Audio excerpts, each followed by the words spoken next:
Espírito Santo de Deus, que o Senhor fale poderosamente nessa manhã, através da tua palavra.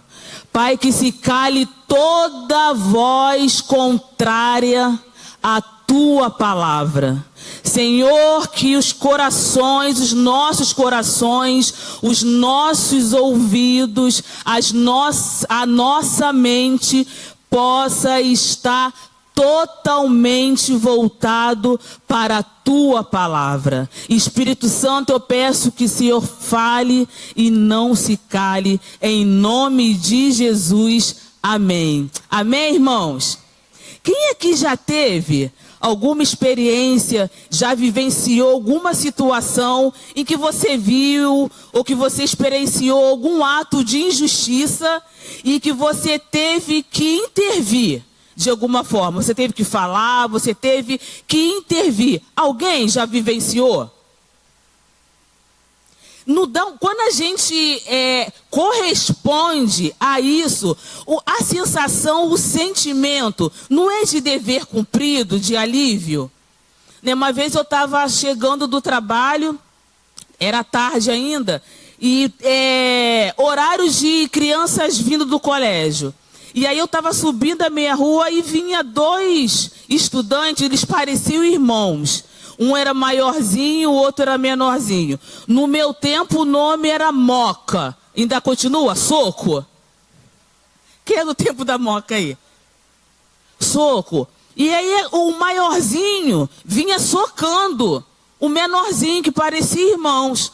E eu moro perto de uma fábrica de gelo, geralmente tem caminhão ali, vários homens ficam ali.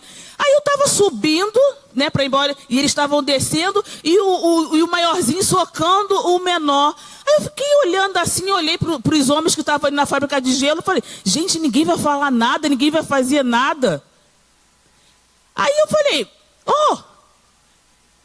vai machucar ele. Aí, ele não esperava, aí me olhou assim, o que você tem a ver com isso?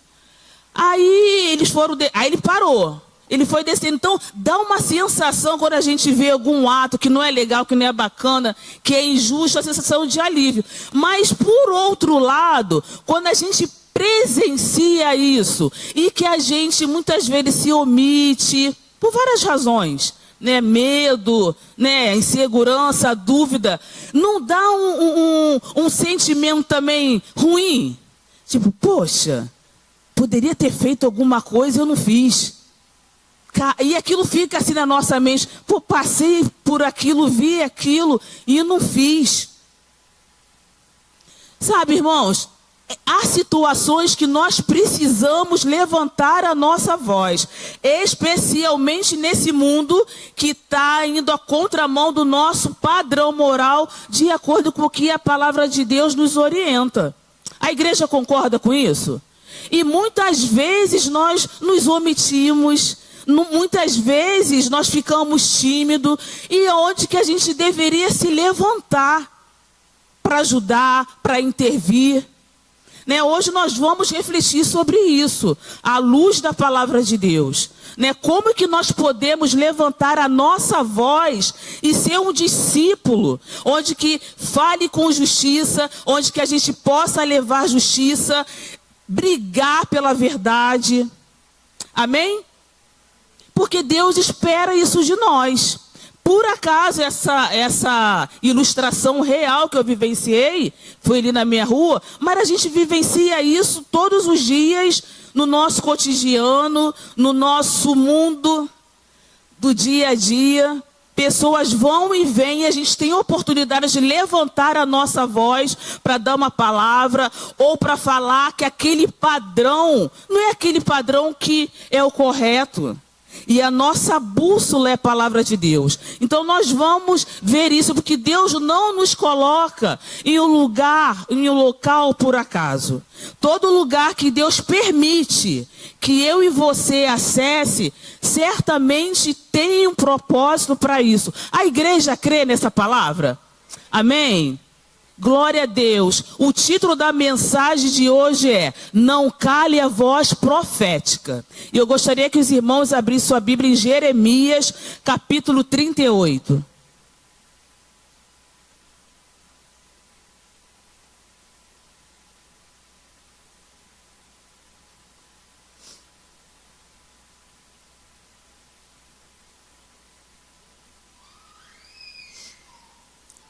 Quem achou, dá glória a Deus. Quem não achou, fala aleluia. Acho que eu vi uns aleluia aí tímido. Jeremias capítulo 38, eu vou ler na versão NAA. E depois vou explicar porque geralmente eu leio na NVI, mas hoje eu estou com a NAA. Capítulo 38, vamos ler do verso 6 ao 13. Peço perdão à igreja de vez em quando se vier alguma tosse, que eu estou com um resfriado que não quer me largar. Mas a tosse não vai me impedir de ser uma voz aqui nessa manhã, amém? Então interceda aí também por mim. Diz assim a palavra do Senhor. Jeremias capítulo 38, verso 6. Então eles pegaram Jeremias e o lançaram na cisterna de Malquias, filho do rei, que ficava no pátio da guarda. Desceram Jeremias com corda. Na cisterna não havia água, apenas lama. E Jeremias se atolou na lama. Ebed-Meleque, o etíope, eunuco que estava na casa do rei, ouviu que tinham colocado Jeremias na cisterna. Quando o rei estava sentado junto ao portão de Benjamim, Ebed-Meleque saiu da casa do rei e lhe falou: ó rei, meu senhor, aqueles homens agiram mal em tudo que fizeram ao profeta Jeremias, que eles lançaram na cisterna. No lugar onde ele está, morrerá de fome, pois não há pão na cidade. Então o rei deu ordem a Ebed-Meleque, o etíope, dizendo: leve com você, rapidamente, na NVI, tá, leve com você 3 homens. Na NAA e outras traduções, 30. A Bíblia não está errada, é tradução. O correto são 30, ok? Na NVI você vai ver 3, mas o estudo bíblico, os contextos e outras versões são 30. Verso 10. Leve com você 30 homens e tire da cisterna o profeta Jeremias, antes que morra. Ebed-Meleque levou os homens consigo e foi à casa do rei, a um lugar debaixo da tesouraria, e pegou algumas roupas usadas e trapos, e os desceu a Jeremias na cisterna por meio de cordas. Ebed-Meleque, o etíope, disse a Jeremias: põe agora essas roupas usadas e esses trapos nas axilas, por debaixo das cordas. Jeremias o fez. Puxaram Jeremias com as cordas e o tiraram da cisterna. E Jeremias ficou no pátio da guarda. Amém? Glória a Deus pela palavra do Senhor. Esses versículos que nós lemos aqui, eles retratam uma injustiça. Eles retratam uma injustiça. E ele também nos mostra alguém que se posicionou para que essa injustiça não fosse completa. E é sobre isso que nós vamos tratar. Não cale a voz profética. Queriam calar a voz de Jeremias. Jeremias, esse livro, nós estamos diante de um livro profético, escrito por volta de 620 a.C., muitos e muitos e muitos anos atrás, de 2025, um livro do Velho Testamento, mas que ainda hoje é muito atual. E a igreja vai entender por quê. Muitos fatos aqui foram narrados pelo escriba que escrevia para Jeremias, Baruque, e é um livro que conta as experiências de Jeremias. Então nós vamos acompanhando aqui que foi uma situação muito difícil. Isso já tinha vindo dos capítulos anteriores. Nós estamos aqui no capítulo 38, mas no 37, se a gente for ver, Jeremias já tinha sido preso. E não era uma prisão qualquer. Colocaram ele numa prisão debaixo, uma cela subterrânea. Então Jeremias já tinha sido perseguindo. Já estavam perseguindo Jeremias. E quando a gente chega aqui no capítulo 38, continua a perseguição junto ao profeta. Mas por que essa perseguição para Jeremias? Eles queriam calar a voz de Jeremias, que tinha um recado de Deus para aquele povo. A mensagem que Jeremias carregava é que Deus queria que Jeremias entregasse para o rei da época, que era Zedequias, que eles iam ser vencidos pelo exército do babilônio. Então eles tanto não aceitavam com essa palavra, como eles não acreditavam que aquilo era possível. Mas Deus mente? Não. E aí eles não concordavam porque havia muitas coisas em volta. Havia perseguição, mas havia também interesses políticos, havia interesses religiosos. O rei até que ele tinha uma simpatia por Jeremias. Mas sabe quando a pessoa é intimidada? Os líderes em volta daquele rei, Zedequias, eles não suportavam isso. Então quiseram calar a voz do profeta. E aí arquitetaram para que Jeremias não continuasse. Porque eles acreditavam que se Jeremias continuasse falando aquilo, ia desanimar o povo. Então o que a gente vai fazer com o profeta?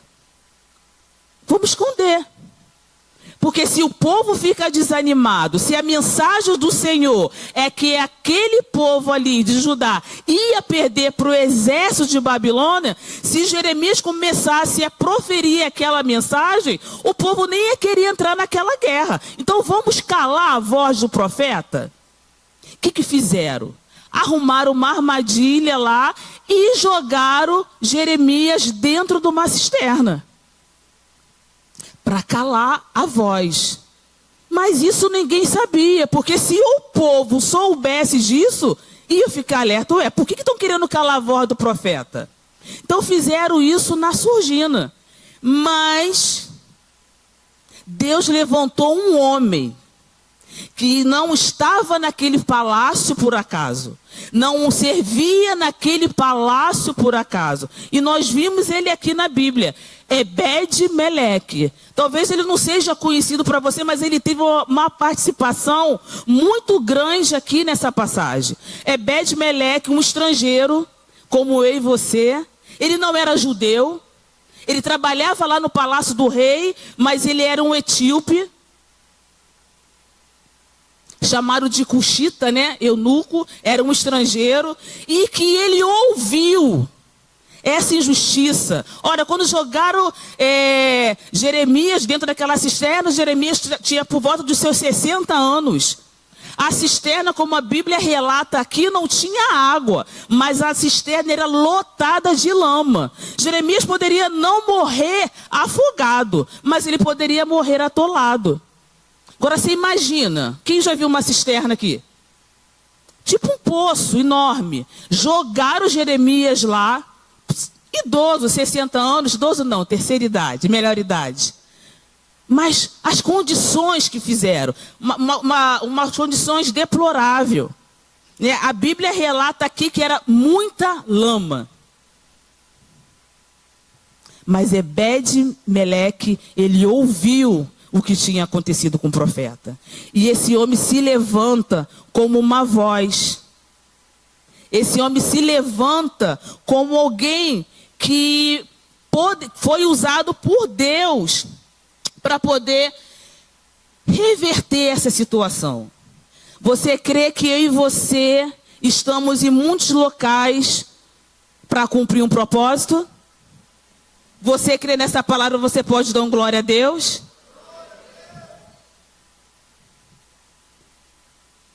Embora tenham jogado Jeremias silenciosamente nessa cisterna, ele foi o único que se compadeceu.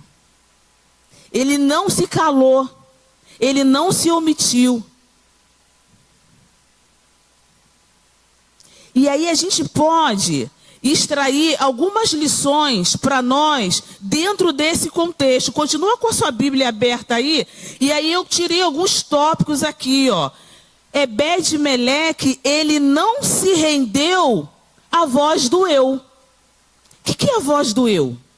É aquela voz que satisfaz a nossa própria vontade. Para que eu vou me meter nisso? Não tem nada a ver com isso, isso não é problema meu. vê algo que precisa intervir, ver algo que precisa falar, se acomoda. Deixa isso para lá, é melhor deixar quieto. A voz do eu. A gente não vê esse homem agindo dessa forma. Sabe, a voz do eu é aquela voz onde a gente quer fazer a nossa própria vontade porque é confortável para nós.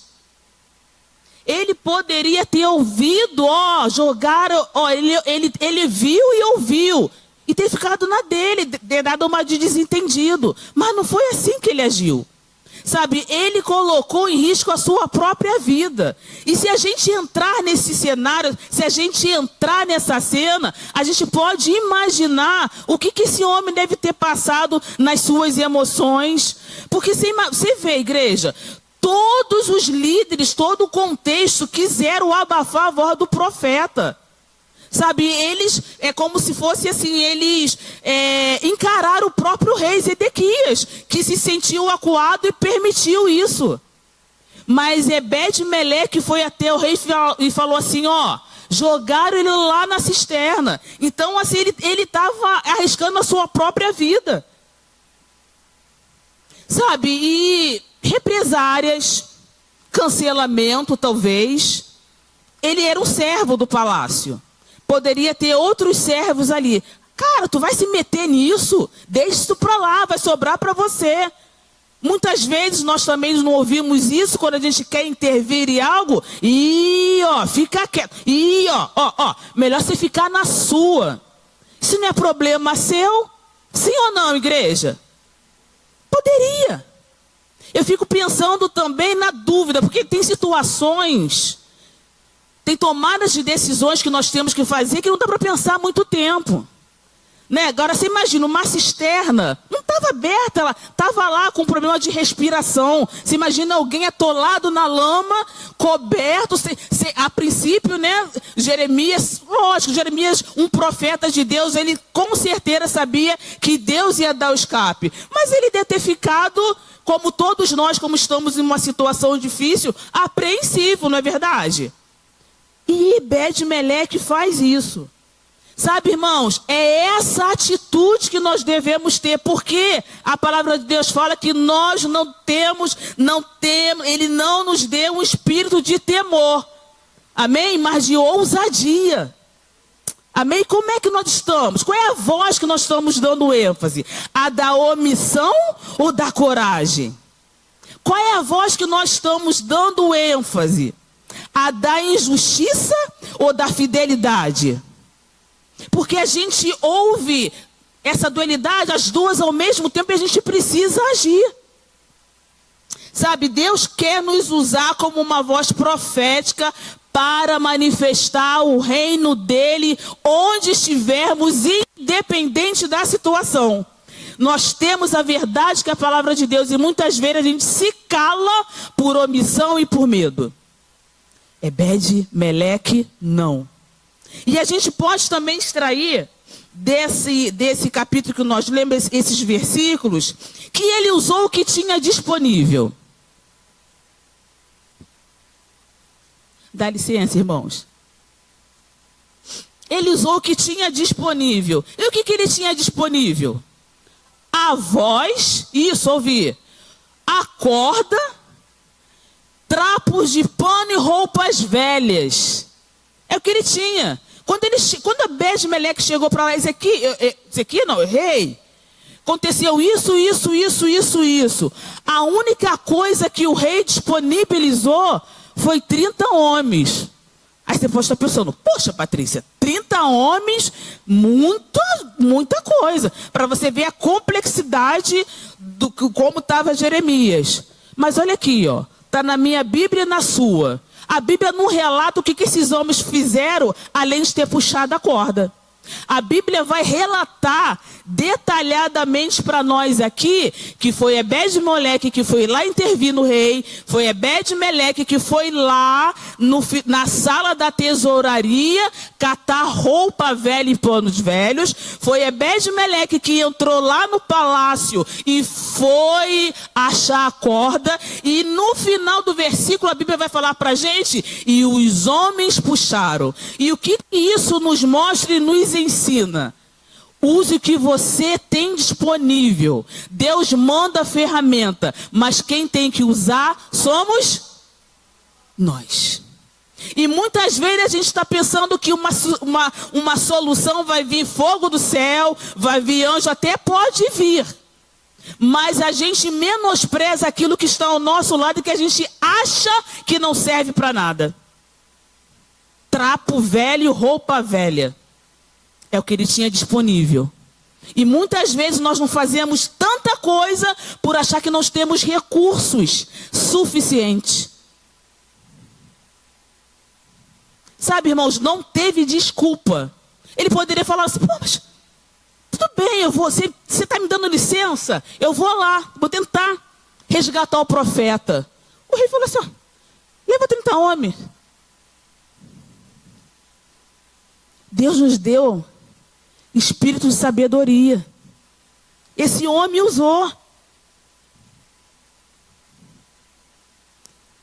Deus envia a ferramenta, mas o posicionamento de agir com fé é nosso. E o terceiro tópico, tão poderoso quanto os outros, que a gente pode extrair desse texto, continua com sua Bíblia aberta, por favor. Aí nós vamos agora lá para o capítulo 39. Está no 38, só virar a folhinha. Capítulo 39. Sabe por quê? Porque Deus recompensa coragem e fidelidade. Deus recompensa coragem e fidelidade. Olha o que aconteceu com Ebed-Meleque. Jeremias capítulo 39, verso 15 e 18, continua na NAA. Ora, quando Jeremias ainda estava detido no pátio da guarda, eles conseguiram resgatar Jeremias da cisterna e Jeremias continuou preso, só que agora no pátio da guarda. Olha o que aconteceu. A palavra do Senhor tinha vindo a ele dizendo, vá e diga a Ebed-Meleque, o etíope, que assim diz o Senhor dos exércitos, o Deus de Israel. Eis que eu cumprirei as minhas palavras contra essa cidade para o mal e não para o bem. Elas se cumprirão diante de você naquele dia. Mas a você eu livrarei naquele dia. Livramento para Ebed-Meleque, por ele ter sido fiel, por ele ter sido corajoso, por ele ter sido uma voz que não foi omissa, uma voz que não calou diante da profecia que Deus diz. E Deus continua, estou no verso 17. Mas a você eu livrarei naquele dia, diz o Senhor, e você não será entregue nas mãos dos homens de quem tem medo, pois eu certamente o salvarei. Você não cairá a espada, a sua vida lhe será por despojo, porque você confiou em mim, diz o Senhor. Você pode dar um glória a Deus? A recompensa de Deus, quando nós nos posicionamos na verdade. Quando nós nos posicionamos no correto, nós somos a voz profética, irmãos. O Ebed-Meleque era um estrangeiro, ele não era nem judeu e foi usado como uma voz. Eu e você temos a voz profética. E o que é a voz profética? A voz profética é anunciar aquilo que já está escrito por nós, que Deus nos deixou na palavra dele, amém? Então você não é só um eco, você é uma voz. Nós não somos o eco, nós somos uma voz. Será que você pode dizer isso para a pessoa que está ao seu lado? Seja uma voz e não um eco. Seja uma voz e não um eco. O que é eco? O eco vai reproduzir algo que não foi tirado dele. Eu e você somos uma voz profética, amém? Sabe, ele foi poupado da destruição por causa da fidelidade dele. Sabe, os registros históricos, teológicos, vai dizer que esse homem era temente a Deus. Não temos muito registro sobre Ebed-Meleque. Fala que ele era um homem temente a Deus, fala muito pouco da família dele, mas Deus colocou ele naquele local, porque Deus sabe de tudo. E ele foi o instrumento usado por Deus para socorrer o profeta naquela perseguição. Não importa o que a gente passe, Deus sempre vai usar alguém para o escape vir. Você crê nisso? Amém? Então vamos continuar. Sabe, quando a gente se levanta para defender a verdade, para nos posicionar com coragem, com ousadia, é certo vir oposições. Muito certo. Isso Deus já deixou escrito para nós. Sabe? E por quê? Às vezes familiar, às vezes no contexto de amizade, tá todo mundo fazendo coisa errada. Todo mundo não sou eu. Você vai na contramão. Sabe por quê? Porque hoje tem a cultura do cancelamento. Todo mundo está falando A. Você sabe que o A não é aquilo que a Bíblia diz e que não é o nosso padrão moral. Aí você vem e fala B. Cancelado. Sim ou não? É a cultura do mundo. É a cultura desse sistema. Sabe? Então vão tentar calar a nossa voz de acordo com o que o mundo está ditando. Mas eu e você não calaremos, amém? Eu e você, nós temos uma palavra, e essa palavra é a verdade, é essa palavra que a gente tem que levantar com ousadia para proclamar.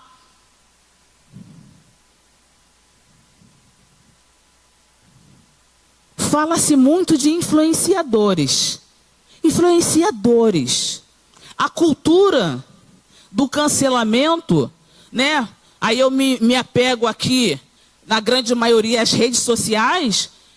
Os influenciadores ditando como a gente deve agir, como a gente tem que se portar. Isso é eco, irmãos. Como a gente tem que agir, como a gente tem que proceder, como a gente tem que se portar. Tá onde? Tá na boca do influenciador ou tá aqui? Tá onde, irmãos? Na palavra de Deus. Deixa cancelar, não seremos populares mesmo não, viu?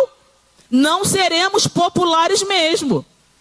Você vai estar num canto, eu presenciei isso essa semana no trabalho, mas vou falar do que se trata. Mas que bom, né? Você está numa rodinha, aí chamam todo para um determinado local. Você está na rodinha e não te chamam. Dá glória a Deus. Você está indo na contramão. Não se sinta excluído. Se sinta com livramento. Amém? É desse jeito. Não seremos populares. Muitas vezes seremos radicais. Eu fico imaginando o Ebed-Meleque lá com os companheiros. Pô, cara doido. Vai se meter lá para... Entendeu? Vamos ter tido como radicais, como... né? Sei lá, tantos adjetivos aí que não são bacanas. Mas vamos ficar com aquilo que é correto. Amém?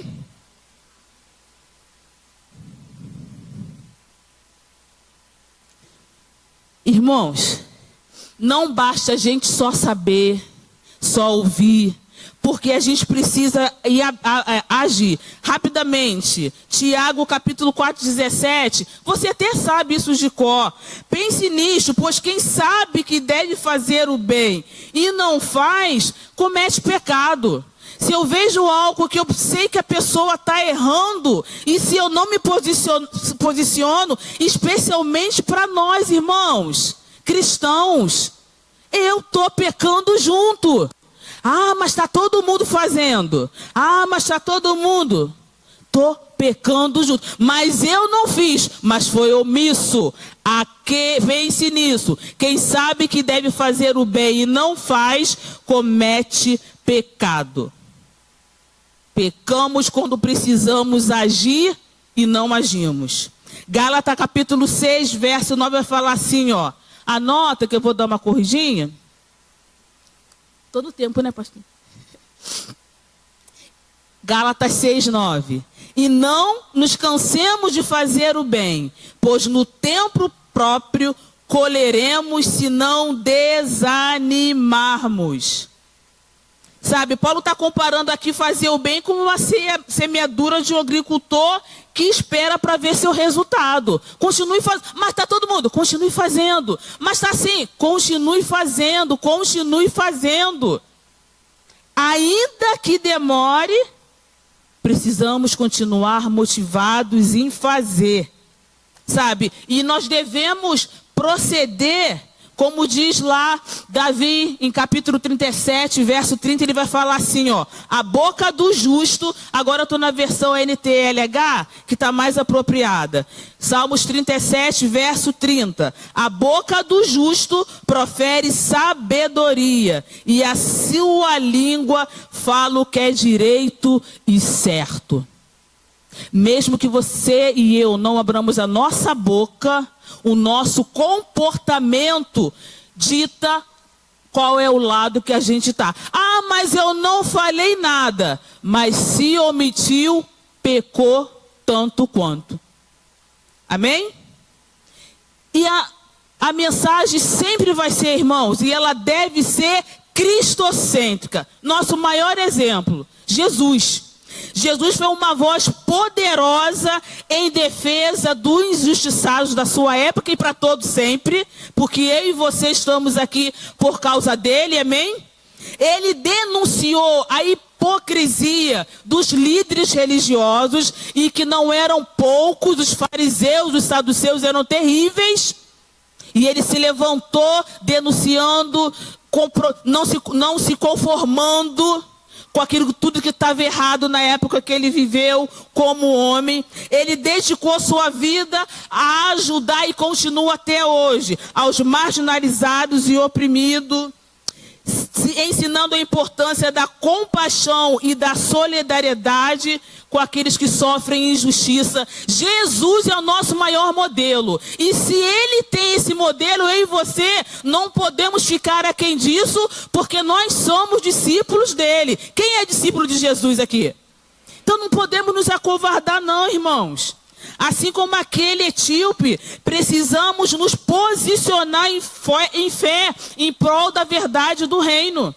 Sabe, ouvimos muitas vezes que o bairro, o estado e até nossa nação não tem mais jeito. Estamos levantando a voz e falando que Jesus é a solução. Pessoas com enfermidades, desenganadas pelos médicos, diagnósticos terríveis, estamos levantando a nossa voz para falar que Jesus cura e a última palavra é dele. Famílias destruídas, filhos com vícios, na marginalidade, no crime, nós estamos erguendo a nossa voz profética para falar que Jesus restaura e pode fazer tudo novo. Estamos ecoando que Jesus é o mesmo ontem, hoje e eternamente. Estamos falando que Deus ama o pecador, mas não tolera o pecado, e que o evangelho verdadeiro tem que passar pelo arrependimento. Porque o evangelho que está aí fora, não nessa igreja, é um evangelho que não tem que ter arrependimento, é um evangelho fácil. Mas não é esse o evangelho que Deus colocou para nós como seus discípulos, amém? Estamos falando que só Jesus salva, e que se não houver arrependimento do pecado, o destino é o inferno. Será que a gente tem coragem de falar? Sim, você vai para o inferno se você não tiver o Senhor Jesus como seu Senhor e Salvador. Será que eu e você estamos sendo essa voz profética? Será que eu e você estamos tendo coragem de falar para um colega de trabalho, com alguém da escola, que se ele não se converter, se ele não mudar os seus caminhos, Deus o ama, mas ele vai para o inferno? Essa é a voz profética. Essa é a voz da verdade. Essa é a voz que a gente não pode se calar. A igreja está quieta. Você pode dar glória a Deus? Porque nessa manhã, Jesus está chamando para a gente ser uma voz e não um eco. Uma voz e não um eco. Você pode repetir comigo? Seremos uma voz. Nós somos uma voz e não um eco.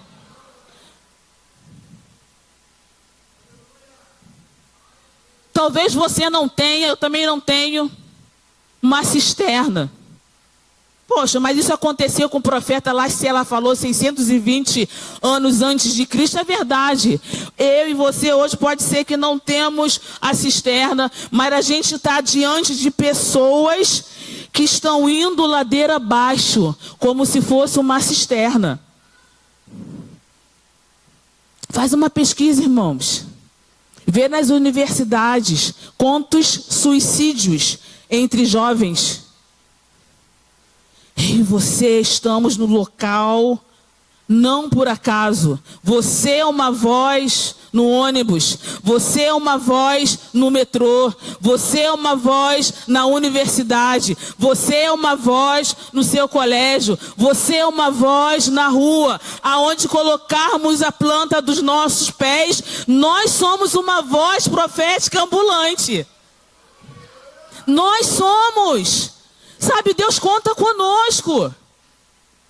E sabe, isso tem que pesar no nosso coração. O evangelho real, o evangelho vivo, ele passa por arrependimento. Temos que falar de cruz, de arrependimento, de sangue, de santidade, de justificação, de santificação. É isso, irmãos.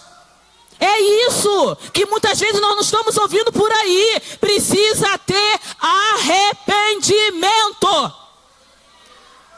Precisa. Sabe, a gente muitas vezes somos provados por Deus.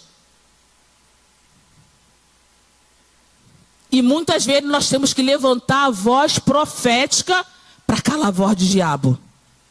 O pastor nem sabe disso. Vai saber agora. Acho que tem uns 2 anos mais ou menos.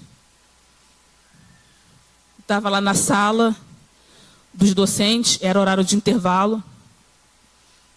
Eu não lembro se foi do retorno de férias ou um retorno de algum recesso, de um feriadão.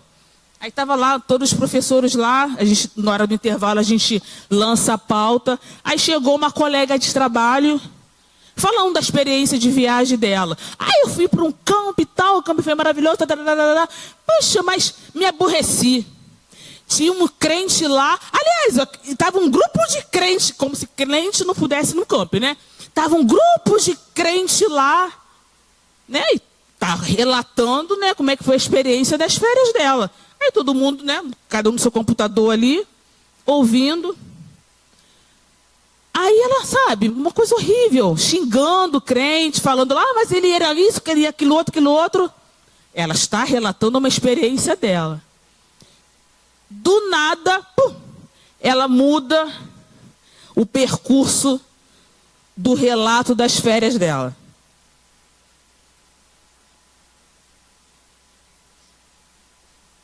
E diz assim: porque esses pastores são tudo uma banda de safados, só quer pegar o dinheiro dos fiéis.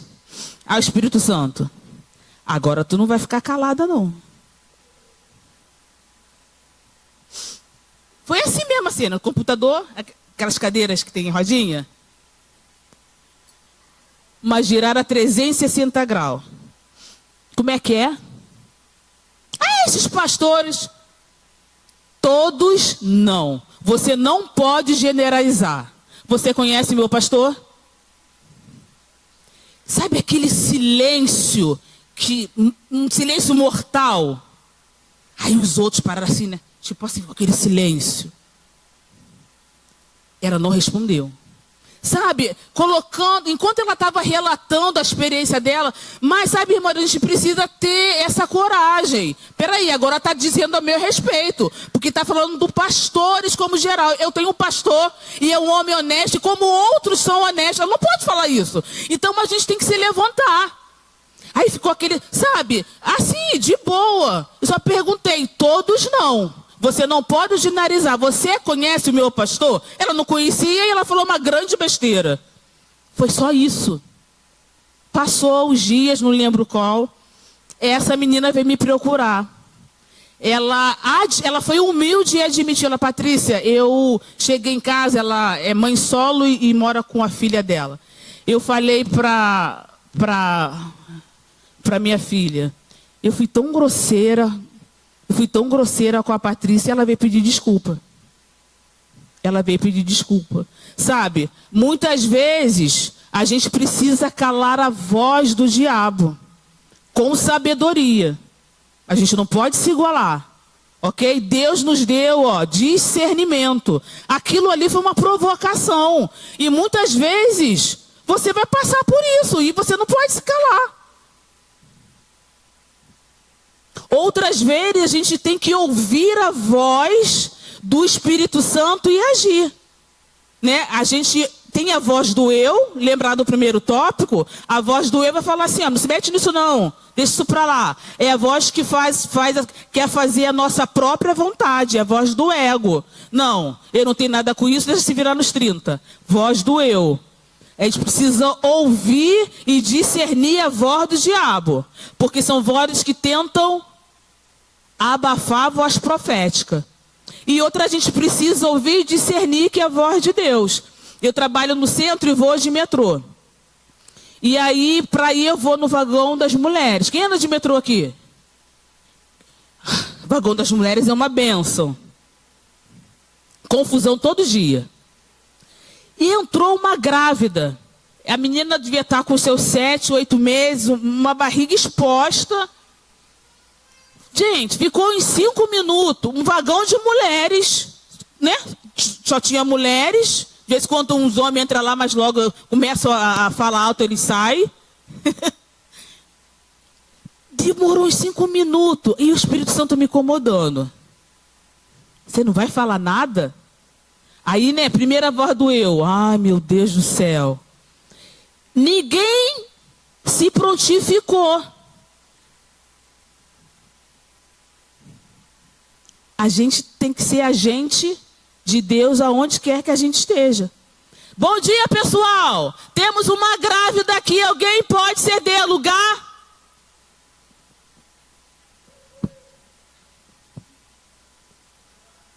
Ser voz profética é isso, irmãos. Ser voz profética é como um todo. Ah, mas coisa simples.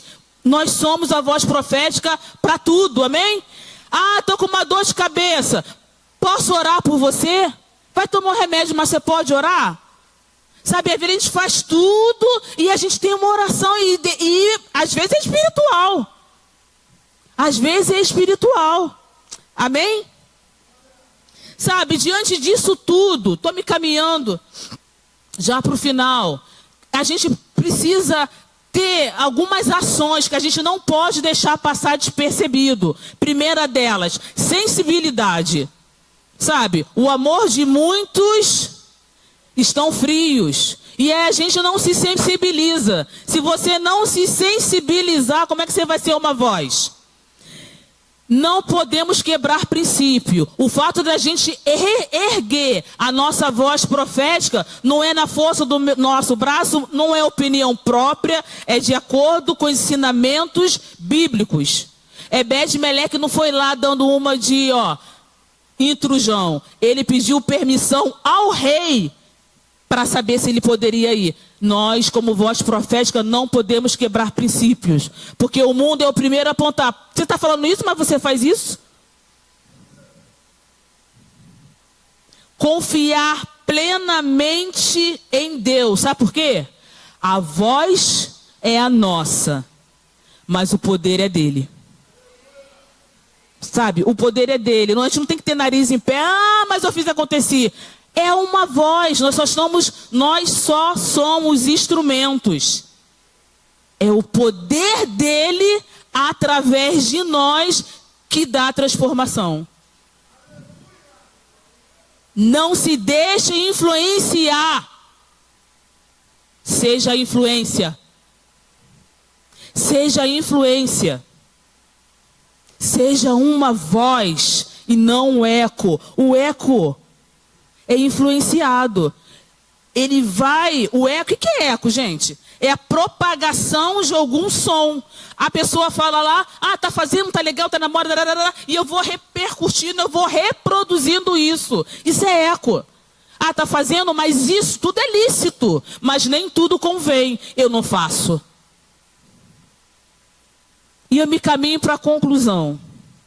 Que desperta em nós o desejo de fazer diferença onde Deus nos colocar. Sendo uma voz que se levanta para proclamar vida, trazendo esperança que só em Jesus é possível.